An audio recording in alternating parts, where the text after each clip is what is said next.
Hello everybody and welcome back for more Let's Play Pokemon Crystal. In the last episode, we defeated the gym leader Faulkner and got the Zephyr badge. And in this episode, we are going to continue onwards over to the next town and battle some more trainers in the process and yeah, all that kind of shit. Not about to lose any kid. Well, you're about to lose to a kid anyway. Because, you know, at this point, even though I have a relatively low-level Pokemon, I'm still gonna, you know, just still kick your ass there. Because they're still strong at their own regards. I raise them good. And so this is our first encounter with Goldeen. Goldeen, well, of course, always has a peg there. I don't know. I don't really have much to say about Goldeen though, because I mean, I never really used a well, its evolved form as Sea King, or maybe I did. Maybe I just don't remember. But I think well, I think Goldeen is definitely one of those Pokemon you can fish out, but I think not by the old rod though. But well, some people say it's definitely like a better pre-evolved form than Magikarp, although Magikarp, well, you know, like I said, it evolves into Gyarados. And so, yeah, because I tried to use Audrey for or against Goldeen being water type, but because of Peck, then it gave Goldeen the advantage. So I just had to send out a Nightshade instead. But yeah, it's pretty much like all I would know about Goldeen. But yeah, I would say like Goldeen can only be found by fishing, but I think just by these upgraded rods. Which, of course, we haven't really got a rod just yet, though, but we'll be getting to that a little later. Let's see, I think this guy, okay, yeah, so, yeah, this guy will he's one of those trainers that will give you the Pokegear numbers, I think, well, I don't think he ever gives you any items. He'll just, like, he'll just talk about himself, or, like, he'll just sometimes challenge you to a battle. Yeah, because, you know, like I said, that's the one thing I'm going to do about these phone numbers, and yeah, just cut there for a Pokemon Center visit, because I need to heal up Audrey, and I kind of messed up the controls there, because, like, you know, while I'm doing this Let's Play, while I'm recording this, you know, like I said, I was using my 3DS capture card. I always use a D-pad for games like these, because, you know, because, like, earlier games, like before Gen 6, the characters always move in only 4 directions. And that was like before Gen 6, where they gave you the ability to move in all 8 directions if you're using the D-pad. Although Gen 7 started making use of the circle pad. Oh, and also that was a Wooper that we just battled there. Wooper, I think, starts off as just a regular water type, but it does evolve into a Quagsire, which becomes a water and ground type. Which, you know, might be a good type combination, but just make sure you don't put it against grass types, because they'd be, like, you know, 4 times weak against those. But I would say that Wooper does have a pretty decent move pool, I would say, and I think some good special attack as well. So, like, you know, if you want, like, both a water and ground coverage, then, you know, Wooper is definitely one of those recommended Pokemon. But, you know, since it evolves to a ground type, then it becomes, you know, invincible against their electric type. So anyway, Slowpoke Tail. And it's just $1 million! $1 million.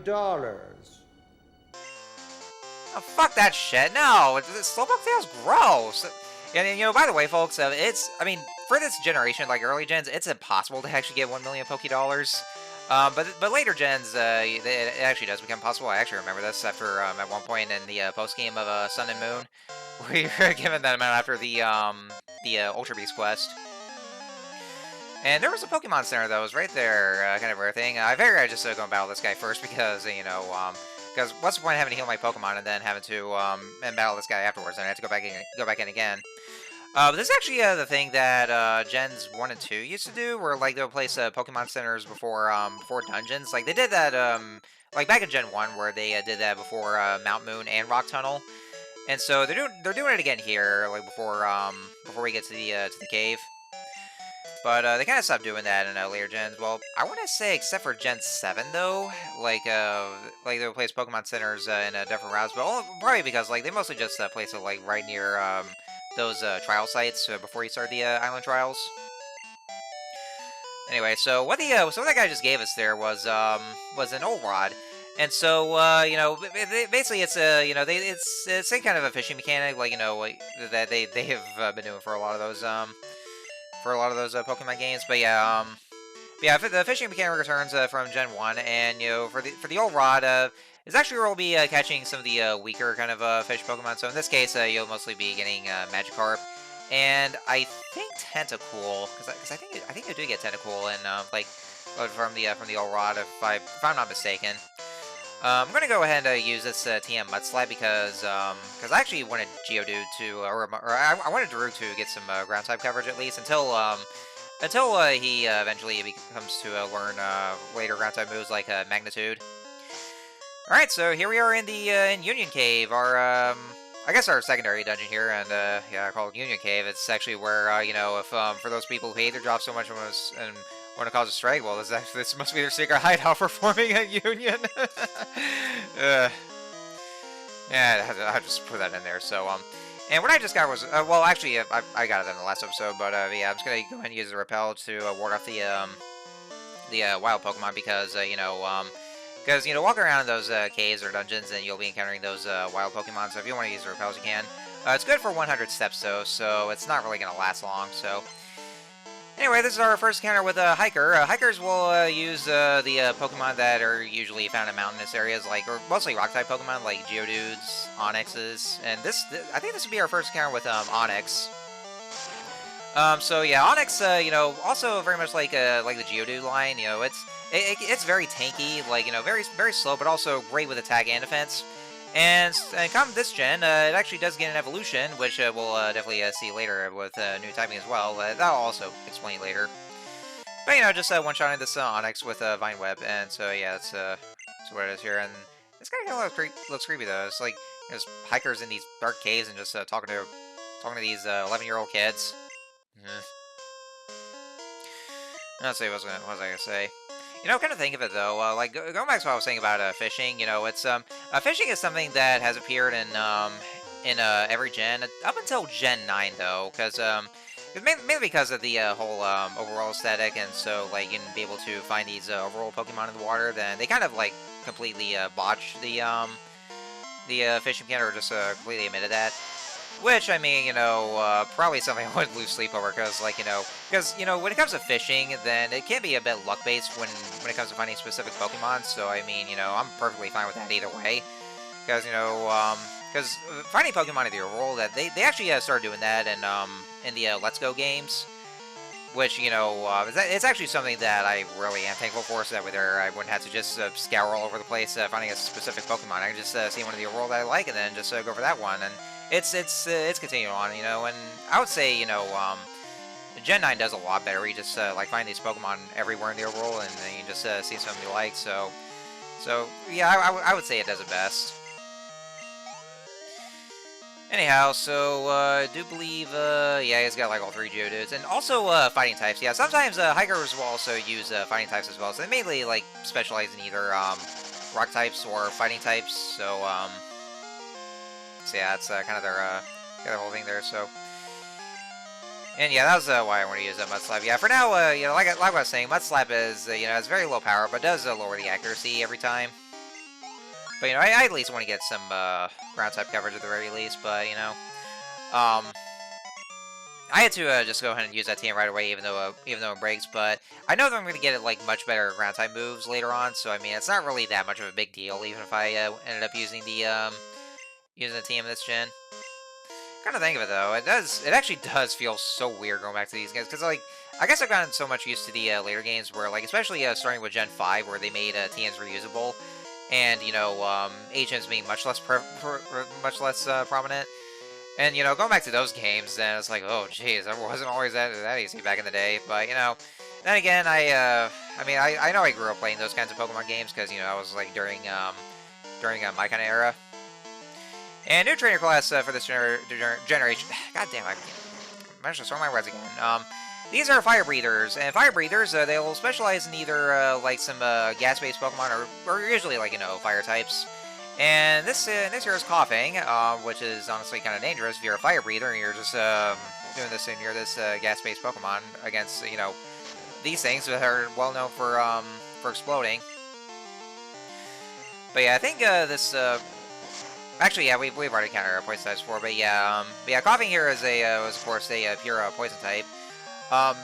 They're usually weak against Psychic types or ground types, and so, you know, at least in this gen, because starting with Gen 3, Coughing will get the ability Levitate, which which actually makes it susceptible from ground type attacks. But at least in the previous gens, and since you know abilities weren't even a thing yet, then you can be able to use ground type moves if you want to. But yeah, starting with Gen 3, then I guess then the coughing line got a little bit of a buff. I think coughing is actually real good with special defense. Well, especially when it gets to its evolved form, wheezing, and pretty average HP at that as well. So yeah, look at that. I'm using a Mud Slap against coughing since you know it doesn't really have a levitate at the moment. And I want to just learn Ember. So yeah, finally. So now I got some fire type coverage. Yeah, that's why I was trying to make sure to train him up until he learns fire type attack. Well, until he eventually learns Ember. And so now he just did. So now I finally got some fire type coverage, and so I can be able to use any of those Pokemon with their own kind of elemental types. And with some of the trainers here are saying that on Fridays, because you know this game keeps up with the days of the week. On Fridays, they'll say that you'll be hearing some certain Pokemon roars. It's because, like, later on, like, we can't really access it right now until we get Surf. But once we do, then there's a Pokemon like that'll appear every Friday that we can catch, and one of the only kind of encounters that we'll be getting to. But I'll show that off just as long as I can actually do a recording on a Friday, which is why I plan to do. Like, once I'm able to get the ability Surf. The move Surf. Well, then again, it can still be considered, but well, it's still called move in this case. But yeah, once we have the ability to Surf, you know, after getting the badge, yeah, that's probably what I meant to say. I'll see if I can just make sure to record one of the episodes on Friday, so that way there I'll be able to show off the that one Pokemon that we'll encounter, and make sure to catch it too. Well, I'm not really gonna add it to the team, but I do want to at least catch it just for the sake of filling in the Pokédex. And that'll just be a one-time kind of chance, so because after defeating it, they can't really find it again. So I just want to make sure. And that was a Pokemaniac, also returning from Gen 1. They specialize in Pokemon that are quite rare, usually in the Monster Egg groups. And this will be our first encounter with Slowpoke, a Water and Psychic type. Slowpoke actually, like with Poliwhirl, gets a branch evolution, or alternative evolution, and you know, just like with Poliwhirl in question, can evolve into that Pokemon by when it's traded while holding a King's Rock. And so I haven't really used them before because I haven't really used either that or like either that or Slowbro. And what we just got was TM39, which contains Swift. Swift is a move that never misses, of course. So and it's a normal type attack as well. So you know if you don't wanna move that that doesn't miss, well there you go. There's a Swift. That's one used about 4. And my Repel's effect just wore off. So see, and I have to go to those wild encounters because and yeah, after those, then I have to go back into the bag and just having to use the Repels. Which actually is something that, like, you know, one of the greatest things that Black and White 2 has ever done is, you know, the use of repels, where, like, if the repels effect wears off, then it'll probably ask you if you want to use your next one. And so that way there you can just won't have to worry about getting back to the going to the back of the bag. That's one thing, you know, one thing that Black and White 2 did so right, and it's like, you know, one of the best things they've ever done. It's continued like since then. So you know, it's weird going back to those games, having to go back in the bag and use a repel, like if it runs out. But you know, but yeah, that's something I'm just so thankful about Black and White 2. Just having to use being able to use automatically or just immediately use the repels when it asks you to, which you know is actually something I would definitely recommend that you play the game because of that alone. And I believe that was our first encounter with Vulpix, of course. Vulpix, I would say, like it was one of the version exclusives from Red and Blue from Growlithe. Well, kind of like a counterpart to Growlithe, so it's kind of like an alternative. I don't know if I ever used that one though, because I know I've used Growlithe before. And this will be our first encounter with Sandshrew. Sandshrew is you know, pretty decent ground type Pokemon that you want to use, and I actually had to run away there because well, you know, I just didn't feel like having to just continue battling there because I just want to continue onwards. But yeah, that was where you can find Sandshrew. Interestingly enough, you know, it's evolved form of Sandslash. It actually really does look like Super Saiyan 3. Because I just always see it like that. So, anyway, just got a Poison Cure Berry. I also do want to mention that in Heart Gold and Soul Silver, the what were previously berry trees, they become apricorn trees, and apricorn is actually something that we'll get to because well, it's actually over in the next town over that we'll be getting to, so we'll see in just a sec here. Oh, and also in Heart Gold Soul Silver, in Route 33, actually no, Route 33. Okay, I was trying to remember the number of routes, but yeah, after exiting Union Cave, this route always rains. And so, even though weather is something that was introduced in this generation, because, they do, like, weather effects, but, so I might as well just go and talk about the rain. But, at least in the overworld, it'll continuously rain, and also in the battle as well. But yeah, weather is, like, something that was introduced in this generation, where, depending on what kind of weather it is, and it may power up some certain attacks, or certain moves, or it actually just kind of lowers the power. So, for instance, like, when it rains, it powers water-type attacks, and then the fire type attacks get a little bit nerfed. So yeah, that's kind of the one thing. Well, hopefully we'll see more about the weather effects if they ever use it. And so this will be our first encounter with Machop. Machop is it's definitely one of the good fire type or fighting type Pokemon. I'm saying fire types a lot, so I mean, kind of sounds similar, but yeah, Machop, it does have some pretty good starting points with some attacks, like just using low kick, and definitely one of those trade evolutions as well if you want to get to its final form. But yeah, fighting types like that Machop does have a pretty decent attack stat, so if you want to kind of fighting type coverage, well, Machop is something that is definitely recommended. But yeah, that's actually kind of what I mean when the hikers sometimes use fighting types. So and of course, he's going to give us our Pokegear, or the Pokegear number as well. So that way, there he has. Well, I think all he's going to do is just like just basically battle us. So I know later on, once he trains his Pokemon, then he gets some higher levels there. So anyway, let's head on over, and here we are in Azalea Town. And who was this suspicious looking asshole? It's unsafe to go in there, so I'm standing guard. Aren't I a good Samaritan? Ah, yes, of course, you are a good Samaritan, also known as a Rainmaker. Well, locals believe that a Slowpoke's yawn summons rain. Records show that a Slowpoke's yawn ended a drought 400 years ago. Yeah, that was a Slowpoke well that we just saw there, so we can't really go in there because this suspicious guy in this Black Alpha is just like just saying that's unsafe. Okay, well, I don't know if I should take your word for it there, though, so... Anyway, so yeah, Azalea Town. So it actually does have this one mechanic that there's one kind of service that we'll be seeing a little bit, and it's also where the next gym is. So it's kind of a rare thing that it's considered a town, but yeah, there's actually a gym in there. So that's should be where next gym is. So see, just talking about yeah, this is where they start talking about apricorns. Before Pokeballs were invented, everyone used apricorns. Yeah, I guess it.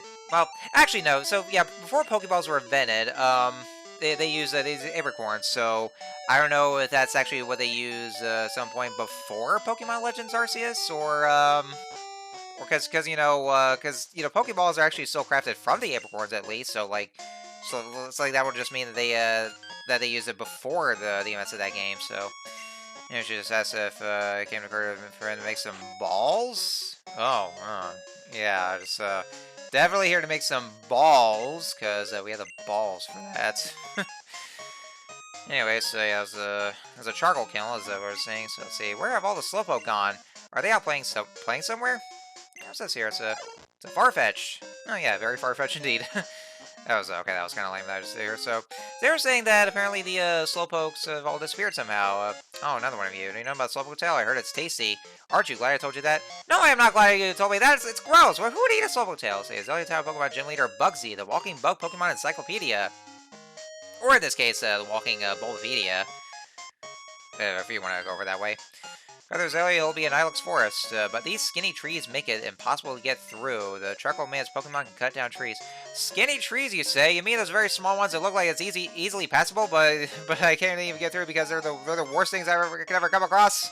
I remember reading this one comic where like this Pokemon trainer was coming across this just walking on going his merry way. And he sees a cardboard kind of a tree. I was like, no!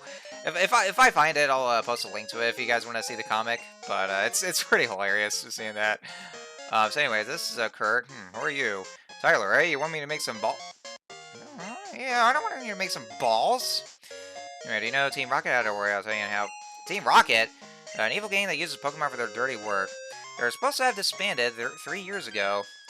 So yeah, Team Rocket, yeah, the very same guys that we've kicked their asses for by an 11-year-old kid, and somehow they've come back. So and Agartha's so anyway, well we'll just see here in just a minute here. So I guess we'll just go and head back over to the well. I gotta say, I actually did get itself a redesign, and Heart Gold and Soul Silver it actually has this kind of a long spiral-looking pathway, and then there's the actual well. So anyway, so here we are at the Slowpoke well, and he slammed down his back, and he can't move. If I were Fire Fit, my Pokemon would have punished him. It can't be helped.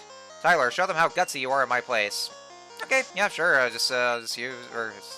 Another one. This is where the 11-year-old kid has to do. Where for some reason even the police, even the government or the police has so much trouble with dealing with Team Rocket. So yeah.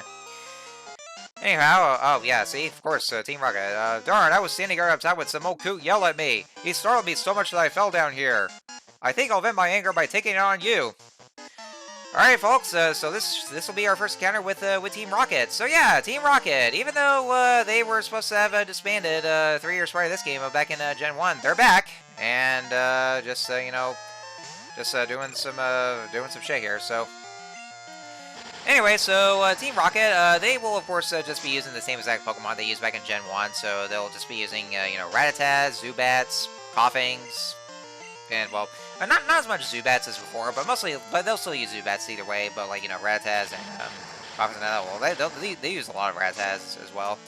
They also get a new theme or their own kind of theme in this Gen 2, which I actually like here, because back in Gen 1 they just use the regular trainer battle theme, but here they have their own kind of battle theme. So that's actually you know just something at least. So yeah, this very same Team Rocket, you know, the Good Samaritan. So yeah, this whole time he actually is a part of Team Rocket and cahoots with him. Oh yeah, geez, totally not suspicious. It totally was suspicious. What a big surprise! Oh no. But yeah, so basically what they're doing here is that so even though you know, even though Giovanni, you know, their leader Giovanni has said that Team Rocket's already disbanded. They're back, and so they're working underground. Well, both figuratively and literally, because you know we're underground. What they're doing right now is that you know they're trying to you know just secretly trying to reform Team Rocket, you know, without Giovanni's supervision. So they're basically just trying to find a way to bring him back and to revive Team Rocket themselves. And so what they're doing is that apparently they're cutting off Slowpoke Tails. Okay, first of all, that is very dark, very gruesome, and you know just outright disgusting. Ugh, because that very much right there is animal cruelty. I mean, well then again though, because you know the worst they ever did was that they actually killed Marowak, or you know Cubone's mother back in Gen 1, and so you know they're also still doing some animal cruelty there just by cutting off those Slowpoke Tails. And I honestly don't know what that has to do with having to bring back Giovanni. Because, like, because I guess that's just one of those things where, you know, the game never really explains that, you know, I mean, it's stated they're trying to bring back Giovanni so they can revive Team Rocket, but they're doing, like, some other things that, you know, on their own by cutting out the Slowpoke Tails, so it's never really explained, like, exactly why they're doing those. It's just, you know, I guess kind of something that's a little shoehorned in, I would say, but, you know. And of course, you know, just haven't been beaten by an 11-year-old, and even while Giovanni was around, what just apparently isn't enough to just you know not continue their operations. But you know they're back, and so now to stop them as the 11-year-old. So what was I trying to say? I'm kind of lost for the thought, but I'm trying to get to the topic here. And something that was introduced in this generation, we have the female versions of the Team Rocket grunts. Not much of a difference there. But, like they'll just they'll just actually use Pokemon that kind of fits more so with Jessie in the anime because she used Ekans, which eventually evolved to Arbok in that one episode, and of course James coughing into Wheezing. But yeah, now we have the female Team Rocket grunts that you know something that was introduced in this generation. I gotta say though, like looking at the design of the female Team Rocket grunts, she actually looks a lot like Cassidy from the anime. Like you remember Butch and Cassidy, you know the ones that are they're actually a lot more ruthless than Jessie and James. But yeah, she does look a lot like her, and well just seeing her design. So I guess it's kind of a nice bit right there. And so, yeah, there's only like 4 mandatory Team Rocket Run battles, so, and yeah, I know I'm getting close to the end of the video anyway, because, you know, I was trying to record up to 30 minutes, so, so this should actually be the last battle I go to before I end another video, so I know it's kind of like so stunned that I'd be ending the video pretty soon before I get to the last Team Rocket Run that we'll be getting to. But yeah, with having to fight those we're having to fight Team Rocket here. One thing I do, one of my biggest complaints about them is that, you know, they'll just be using the same exact Pokemon constantly, like, you know, with, like I've already explained how they'll be using like Rattatas, Zubats, and Koffings. You know, it's because of their lack of variety they be using with their Pokemon teams, and later on there'll be a particular instance where you know, the last part of a Team Rocket, like in the and once we get to that Rio's Tower, that's one thing I'm not looking forward to though, mainly because like that part of the game just drags, because, you know, it feels way too long, and it's because of the variety, and also because, you know, one of the biggest things about one of the biggest problems about Gen 2 is the leveling curve, which I'll actually get to a little later on, because, you know, we're just about towards the end of the video anyway. So yeah, I'm actually ending it off here just before we fight this last Team Rocket run that's up there, so it's also set. So anyway, so next time on Let's Play Pokemon Crystal, we are going to battle this last Team Rocket run, and hopefully follow the plans for animal cruelty. All this Slowpoke, they're totally those derpy looking faces on Slowpoke sprites. I love that. So anyhow, I will see you guys then.